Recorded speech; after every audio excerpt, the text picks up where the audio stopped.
ලෝකයේ අංක 1 බ්‍රෑන්ඩ්ස් කීපයක නම හැදුණු විදිහ පොඩ්ඩක් බලමුද? මම මුලින්ම ගන්නේ Sony කියන බ්‍රෑන්ඩ් එක. මේ Sony කියන වචනය හැදිලා තියෙන්නේ Sonus කියන ලතින් වචනයෙන්.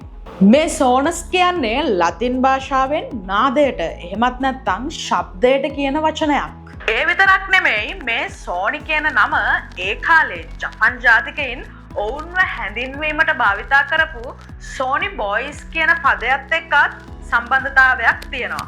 ඒ වචනයෙන් අදහස් කරන්නේ නිදහස්.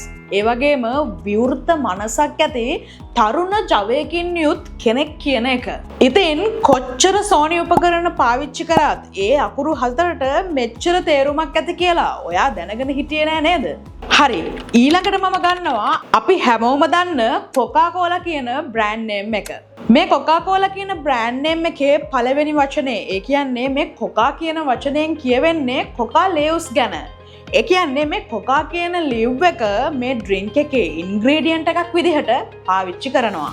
ඊළඟට මේ Coca-Cola කියන වචනේ cola කියන වචනයෙන් කියවෙන්නේ cola nuts ගැන.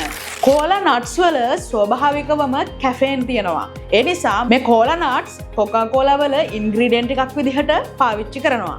ඊළඟට මම කියන්නම් මේ brand එකේ තියෙන සුවිශේෂීම දෙයක්.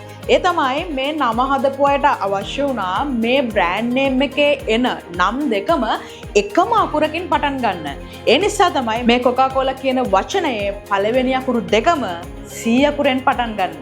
ඉතින් ප්‍රොඩක්ට් එකේ ඉන්ග්‍රේඩියන්ට්ස් වලින් දාපු මේ Coca-Cola කියන බ්‍රෑන්ඩ් නේම් එක බ්‍රෑන්ඩ් එකක් විදිහට කොච්චර සක්සස්ද කියලා ඔයාට අමුතුවෙන් කියන්න ඕනේ නෑනේ. ඊළඟට අපි කතා කරන අන්තිම බ්‍රෑන්ඩ් නේම් එක තමයි Toyota කියන බ්‍රෑන්ඩ් නේම් එක. මුලින්ම මේ සමාගමට තිබුණේ Toyota කියන නම. ඒ තමයි මේ සමාගමේ නිර්මාතෘවරයාගේ වාසගම. හැබැයි ඊට පස්සේ මේ සමාගම මහජන තරඟයක් පවත්වලා Toyota කියන නම සමාගමේ බ්‍රෑන්ඩ් නේම් එක විදිහට තෝරගන්නවා. මේ Toyota කියන වචනය ලියන්න ජපන් භාෂාවේ අකුරු අඳින ඉරි 8ක් අවශ්‍ය වෙනවා. මෙන්න මේ 8 කියලා කියන්නේ ජපන් සංස්කෘතියේ ඊටාම වාසනාවන්ත අංකයක්. ඉතින් ඔය විදිහට තමයි Toyota කියන නම Toyota කියන බ්‍රෑන්ඩ් නේම් එක විදිහට වෙනස් වෙන්නේ.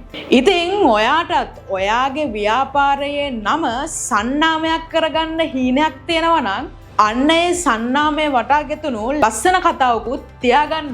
මෙන්න මේ වගේ ඔයාලා දන්න තවත් බ්‍රෑන්ඩ්ස් තියෙනවා නම් කමෙන්ට් කරගෙන යන්න. විස්ටර් channel එක follow කරලා subscribe කරලා තියාගන්නත් අමතක කරන්න එපා.